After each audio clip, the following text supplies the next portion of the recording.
Selamat malam, Mr. Arsana dan teman-teman semuanya. Pada presentasi kali ini, saya akan membawakan materi dengan judul Standar Nasional Pendidikan menurut Peraturan Pemerintah Nomor 57 Tahun 2021. Oleh saya sendiri, Niko Maida Pratiwi, dengan NPM 210188203022. Program Studi Pendidikan Bahasa Inggris, Fakultas Keguruan dan Ilmu Pendidikan, Universitas Mahasaraswati Denpasar.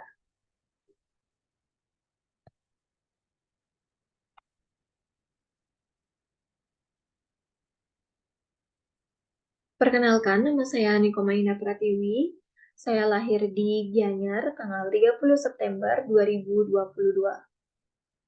Di sini ada pun education background saya, yaitu yang pertama, saya pernah menempuh pendidikan di SD Negeri 3 Gianyar, lalu di SMP Negeri 3 Gianyar, lalu di SMA Negeri 1 Banjarangkan, dan sekarang saya sedang menempuh pendidikan di Prodi Pendidikan Bahasa Inggris FKIP Unmas Denpasar.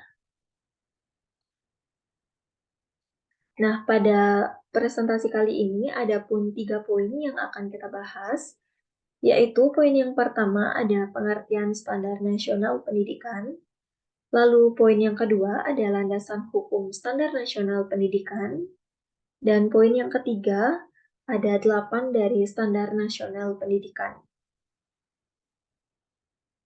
Oke, langsung saja kita lanjut pada pengertian standar nasional pendidikan.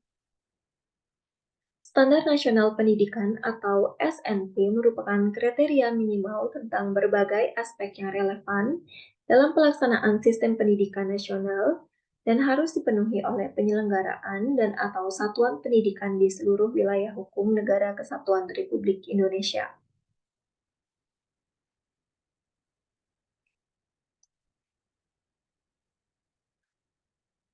Standar Nasional Pendidikan berfungsi sebagai dasar dalam perencanaan, pelaksanaan, dan pengawasan pendidikan dalam rangka mewujudkan pendidikan nasional yang bermutu.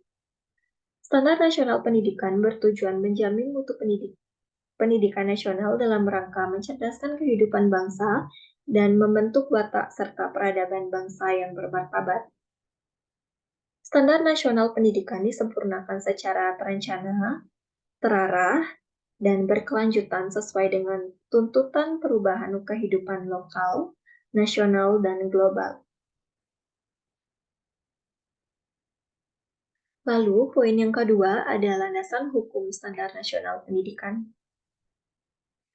Landasan Hukum Standar Nasional Pendidikan Nomor 57 Tahun 2021 adalah yang pertama ada pasal 5 ayat 2 Undang-Undang Dasar Negara Republik Indonesia tahun 1945. Lalu yang kedua ada Undang-Undang Nomor 20 Tahun 2003 dan yang terakhir ada Undang-Undang Nomor 12 Tahun 2012. Lalu di sini ada poin yang ketiga, ada 8 standar nasional pendidikan. Yang pertama, standar yang pertama itu ada standar kompetensi lulusan. Standar ini berkaitan erat dengan kriteria kemampuan lulusan dari suatu instansi pendidikan.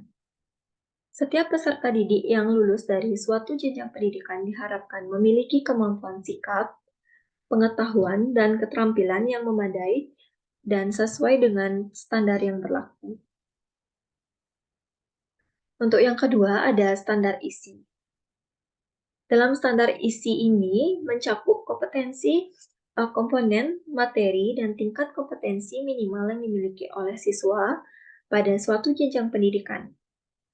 Standar isi memuat beberapa hal yaitu kerangka dasar dan struktur kurikulum, beban belajar, kurikulum tingkat satuan pendidikan atau KTSP, dan kalender akademik. Dengan kata lain, standar ini merupakan standar yang mengatur materi dan kompetensi dari suatu jenjang pendidikan demi terwujudnya lulusan yang berkompeten. Lalu yang ketiga ada standar proses. Standar proses ini berkaitan dengan proses pelaksanaan pembelajaran di masing-masing jenjang pendidikan. Proses pembelajaran pada satuan pendidikan diselenggarakan secara interaktif, inspiratif, menyenangkan, menantang, memotivasi peserta didik untuk berpartisipasi aktif, serta memberikan ruang yang cukup bagi prakarsa, kreativitas, dan kemandirian sesuai dengan bakat, minat, dan perkembangan fisik serta psikologis peserta didik. Selain itu, dalam proses pembelajaran, pendidik memberikan keteladanan. Setiap satuan pendidikan melakukan perencanaan proses pembelajaran, pelaksanaan penilaian hasil pembelajaran, dan pengawasan proses pembelajaran untuk terlaksananya proses pembelajaran yang efektif dan efisien. Lalu, standar yang keempat ada standar penilaian pendidikan. Standar penilaian pendidikan ini mengatur segala hal yang berkaitan dengan prosedur penilaian pada peserta didik.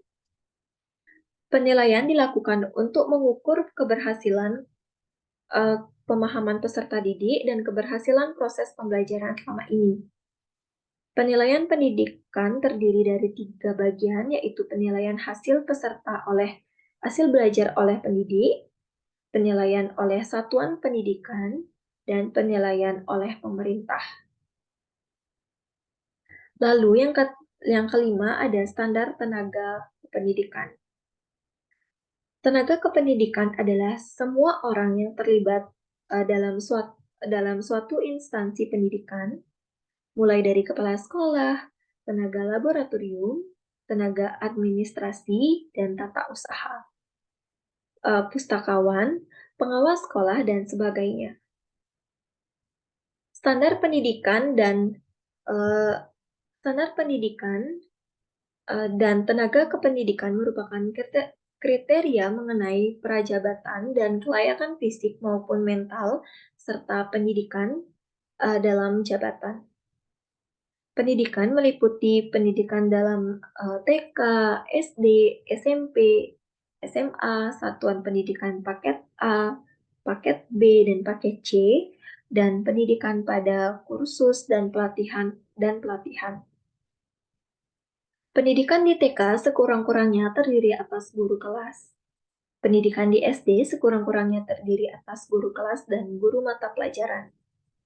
Guru mata pelajaran paling tidak mencakup guru kelompok, mata pelajaran agama, dan akhlak mulia, serta guru pendidikan jasmani, olahraga, dan kesehatan.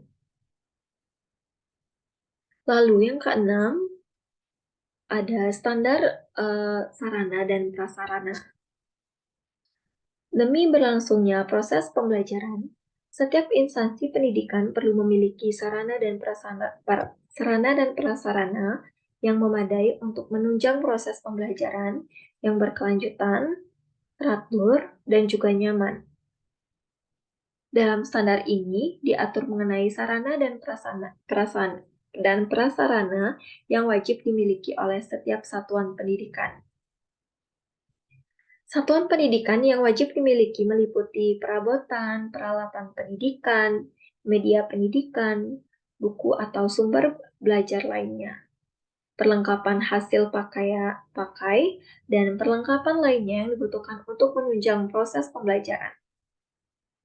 Prasarana pendidikan yang wajib dimiliki meliputi lahan, ruang kelas, ruang pimpinan, ruang pendidik, ruang TU, perpustakaan, laboratorium, bengkel kerja, kantin, tempat olahraga, tempat ibadah, dan ruang lain yang diperlukan untuk melancarkan proses pembelajaran. Lalu standar yang ketujuh di sini ada standar pengelolaan. Standar pengelolaan dibagi menjadi 3 bagian, yaitu standar pengelolaan oleh satuan pendidikan, standar pengelolaan oleh pemerintah daerah, dan standar pengelolaan dari pemerintah. Nah, standar yang terakhir di sini ada standar pembiayaan. Proses pendidikan bisa terselenggara karena adanya pembiayaan yang berkelanjutan. Peraturan yang mengatur lebih lanjut mengenai standar pembiayaan adalah Peraturan Menteri Nomor 69 Tahun 2009. Pembiayaan dalam dunia pendidikan terdiri dari 3 komponen, yaitu yang pertama ada biaya investasi. Yang termasuk biaya investasi adalah penyediaan sarana dan prasarana, biaya untuk pengembangan sumber daya manusia, dan biaya untuk modal kerja tetap. Lalu yang kedua ada biaya personal. Yang dimaksud dengan biaya personal adalah biaya yang dibayarkan oleh peserta didik agar bisa mengakses pendidikan secara berkelanjutan. Lalu yang ketiga ada biaya operasi. Yang termasuk biaya operasi pendidikan adalah gaji serta tunjangan untuk pendidik dan tenaga kependidikan, perlengkapan hasil pakai, termasuk juga biaya listrik, air, koneksi internet, dan sejenisnya. Nah, baik, sekian presentasi dari saya. Bila ada kata-kata yang salah, saya mohon maaf, dan akhir kata saya ucapkan terima kasih.